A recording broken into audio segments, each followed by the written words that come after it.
Bien, buenas tardes. En la mañana de hoy quiero conversar con ustedes acerca del abordaje diagnóstico del paciente asmático y aparte de esto conversar también acerca de cómo identificar al paciente con asma grave.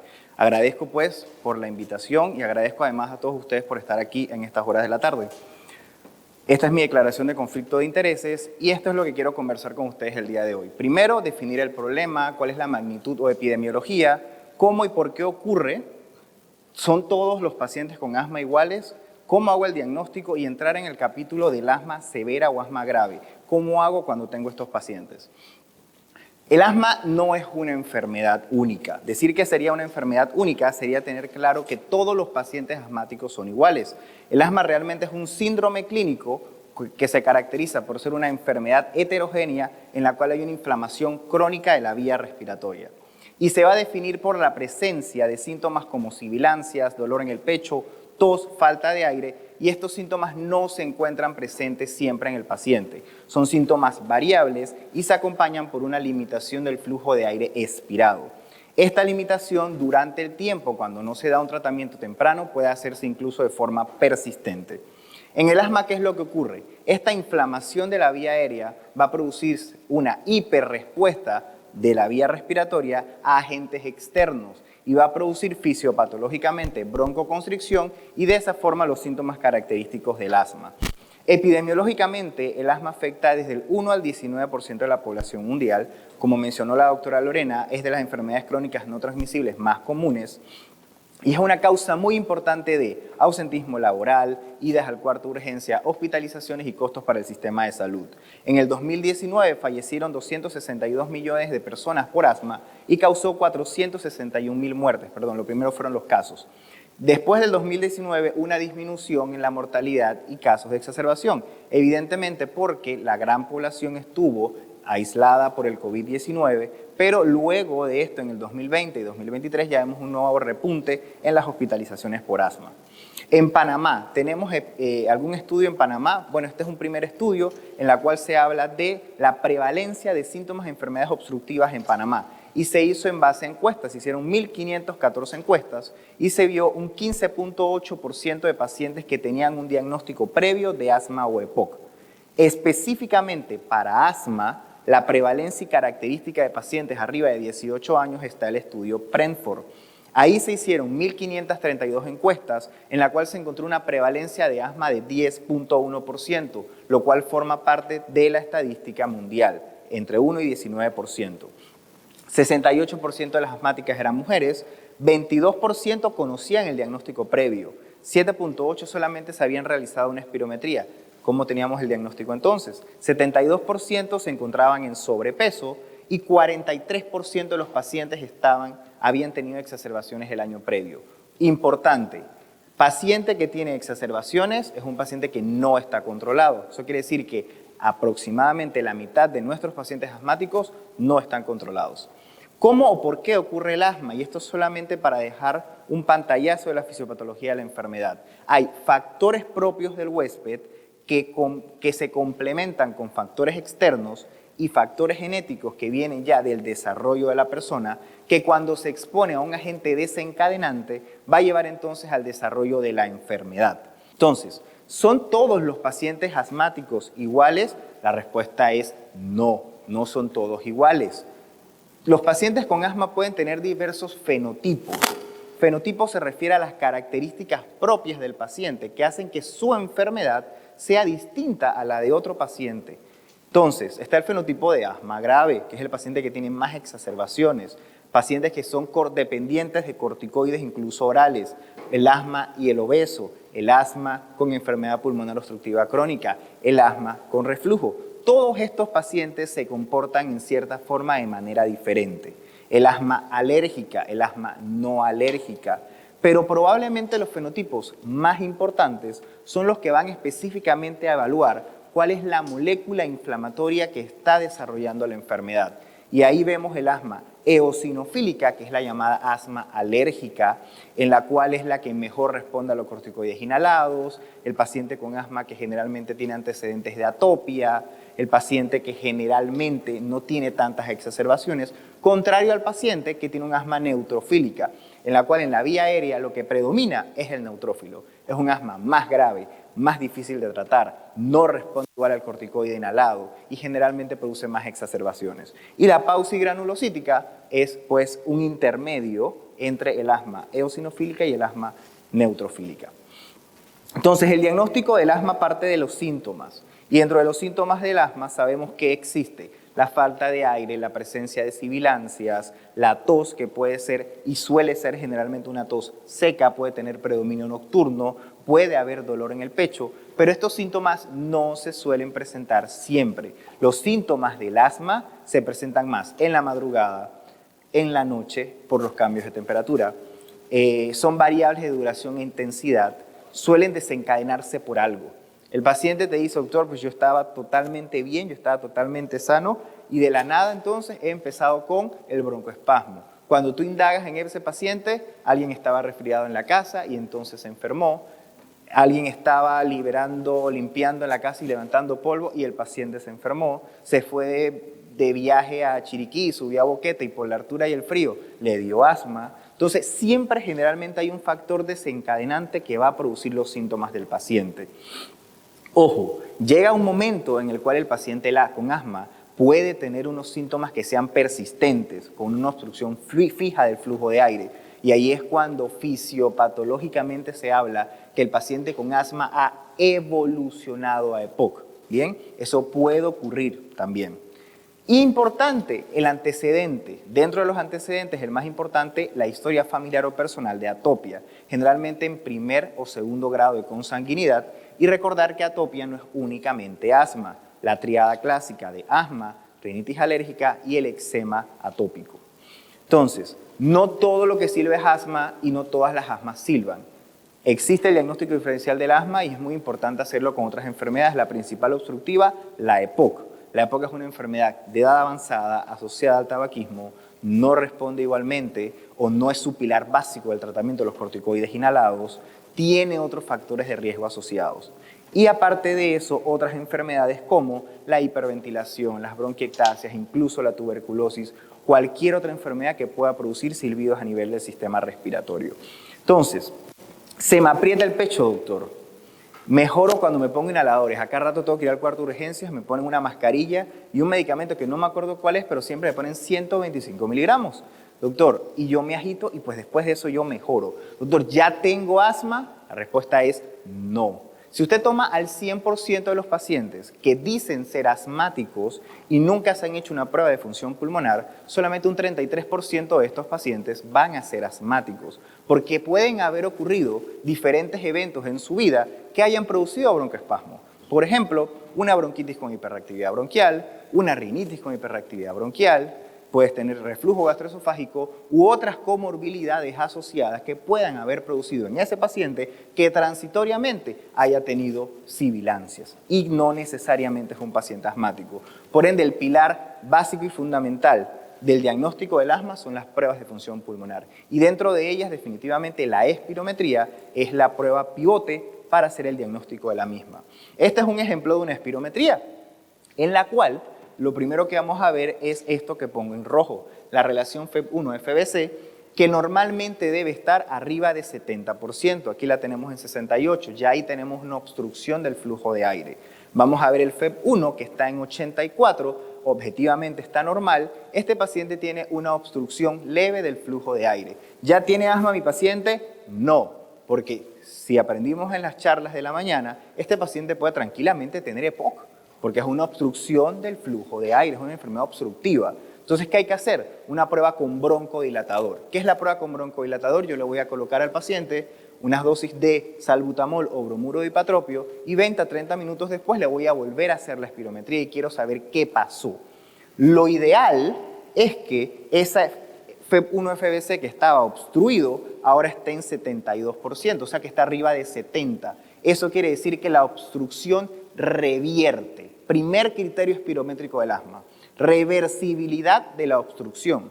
Y aparte de eso vamos a ver el FEB1, que aunque sigue estando normal, que es arriba de 80%, vemos un porcentaje de cambio de 13%. Y si sumamos, si restamos el mejor FEB1 post-broncodilatador menos el mejor FEV1 pre-broncodilatador, vamos a encontrar en este paciente una diferencia mayor de 200 mililitros.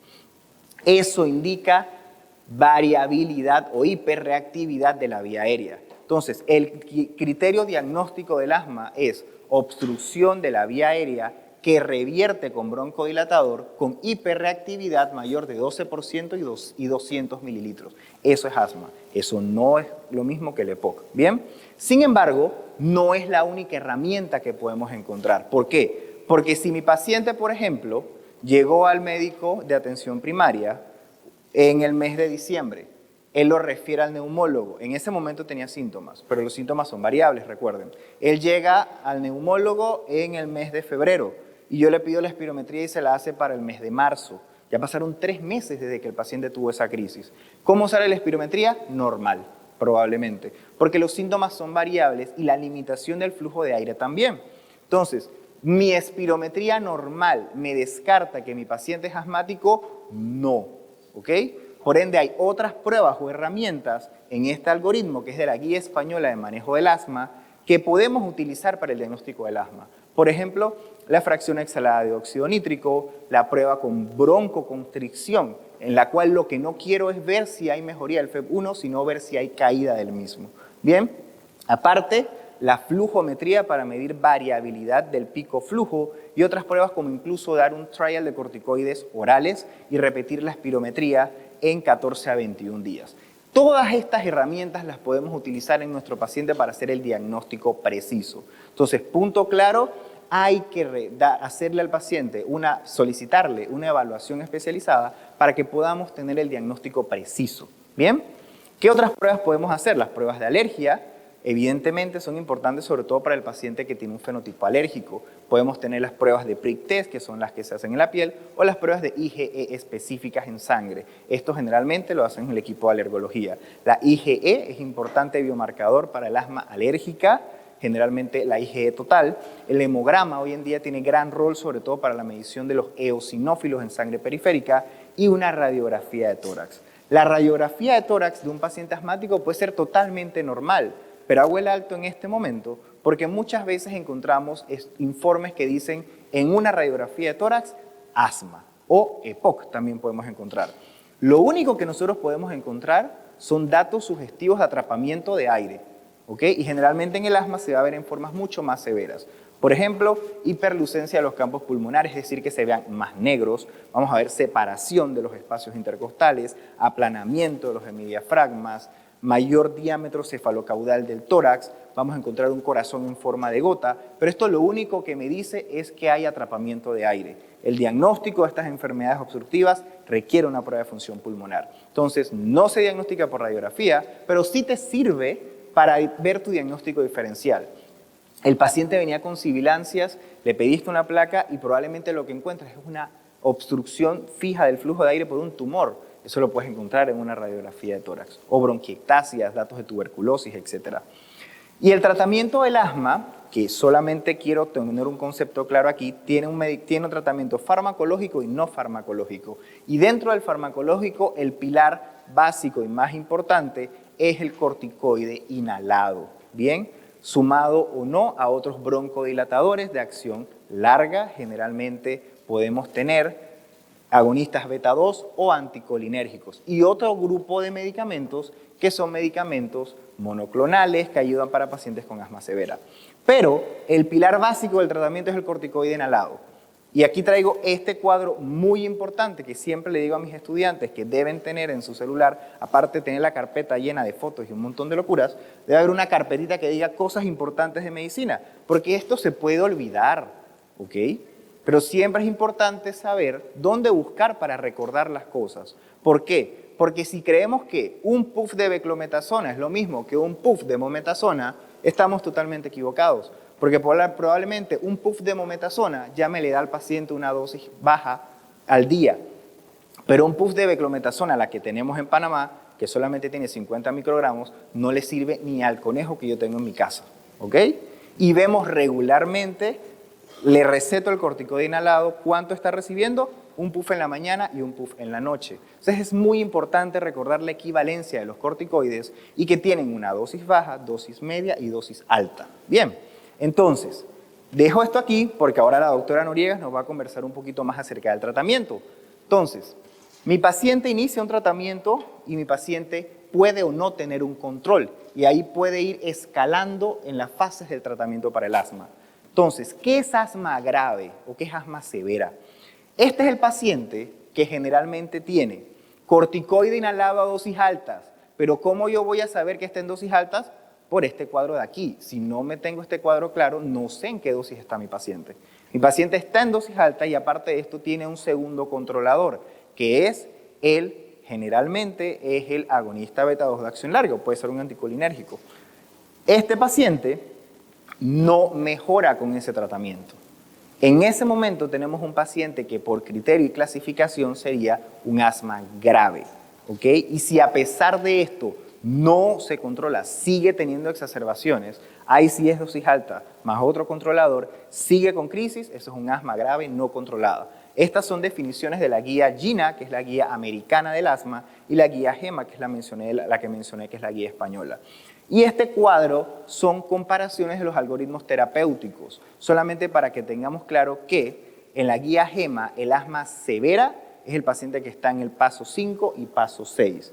Y en la guía GINA es el paciente que se encuentra en el paso 5.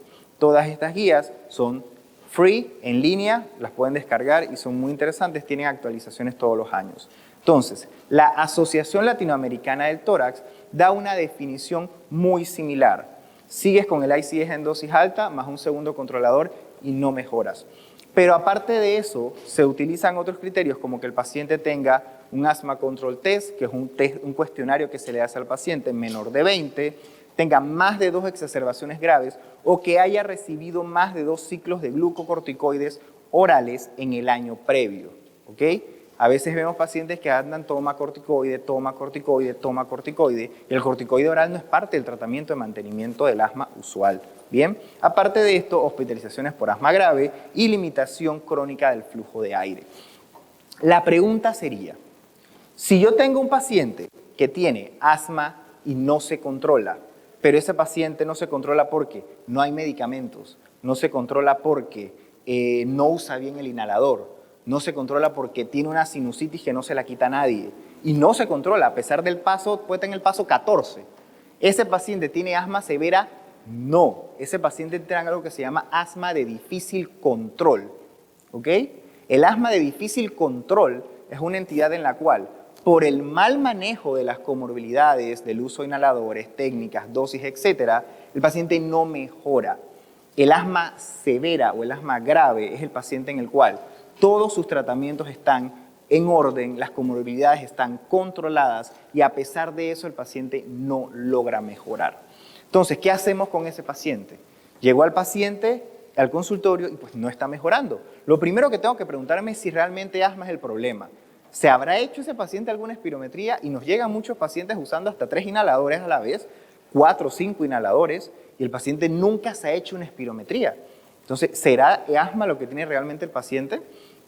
Es el asma severa para explicar los síntomas que tiene. Le hago la espirometría y lo que tiene es una obstrucción leve del flujo de aire. ¿Pero por qué los síntomas son tantos? Realmente el paciente pueda que tenga otras comorbilidades que lo estén descompensando. Está usando bien sus medicamentos, es adherente al tratamiento. Diario vivir del neumólogo, verificar el uso correcto del inhalador y he encontrado inhaladores que se los ponen de perfume, se los ponen por la nariz, se los ponen de todas las formas habidas y por haber. Un paciente hace 2 semanas que me decía, doctor, yo no me voy a poner ese inhalador porque quedo volado, ¿ok? Casi él dijo, bueno, póngaselo enfrente mío. Agarra el señor un inhalador de polvo seco y agarra, se lo pone en la nariz y se vuela. Evidentemente se va a volar, ¿ok? Entonces, esto es el diario vivir del paciente. Y hay cuestionarios que ayudan a evaluar el uso correcto del inhalador. ¿Bien? Verifiquemos las comorbilidades. La rinosinusitis, el reflujo, la obesidad, la falla cardíaca. Jóvenes, la falla cardíaca puede producir broncoespasmo por edema intersticial. ¿Bien? Entonces, muchas veces el paciente está encharcado en falla cardíaca, hinchado hasta los pies, hasta el alma misma, y el paciente con broncoespasmo. Entonces, ¿cuál es el tratamiento? El tratamiento de la falla cardíaca, específicamente. Bien, toma algún medicamento que lo pueda descompensar, no mejora el asma, no mejora el asma, no mejora el asma, y el paciente tomando betabloqueadores, que es una barbaridad. ¿Ok? Hay factores ambientales, yo puedo darle el mejor tratamiento del asma, pero si el paciente quiere dormir con el perro, el gato y los conejos al lado y tiene un asma alérgica, no va a mejorar. Y evidentemente si hay sobreuso de medicamentos o si está usando las dosis correctas. Entonces, este cuadro, que no voy a desglosar uno por uno, te dice cómo cuando llega tu paciente con asma y no se controla, tú puedes evaluar si estas comorbilidades están bien manejadas o no. Y en base a eso, evaluar cómo mejorar el reflujo, la obesidad, la apnea del sueño, etc. ¿Bien? Ya yo sé que mi paciente, pues, sí está controlado, sí está con su control de comorbilidades, sin embargo, tiene asma severa. Entonces, listo, ahora vamos a fenotipificar al paciente. Los fenotipos de asma severa solamente son 3. El asma alérgica, T2, el asma eosinofílica, T2, y los síntomas y biomarcadores son diferentes. Y el asma no T2. Entonces, ¿yo qué voy a pedir en estos pacientes? Le voy a pedir laboratorios como la fracción exhalada de óxido nítrico, le voy a medir biomarcadores como la IgE total, le voy a medir los eosinófilos en sangre periférica, que tienen una muy buena correlación con los eosinófilos en esputo. Podemos medir también moléculas como la interleuquina 6, etc. Pero con la medición de estos biomarcadores, yo voy a poder saber si mi paciente tiene un fenotipo distinto al que yo creía, para de esa forma poder dar un tratamiento, ¿ok?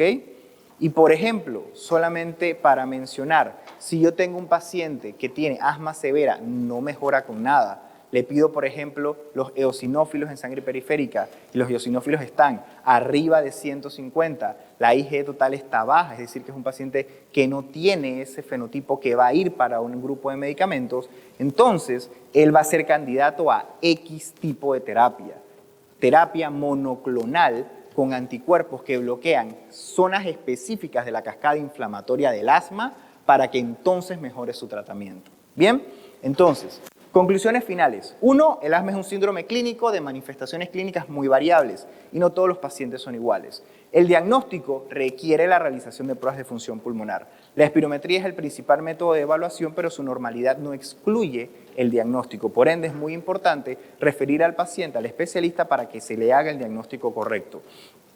No hay al momento ningún estudio de imagen o prueba de laboratorio que te pueda decir que el paciente es asma más allá de las pruebas de función pulmonar. El principal medicamento de control, vuelvo y repito, corticoides inhalados, y ojo con las dosis que estemos dando. El asma grave o el asma severa, ahí sí es dosis alta más un segundo controlador.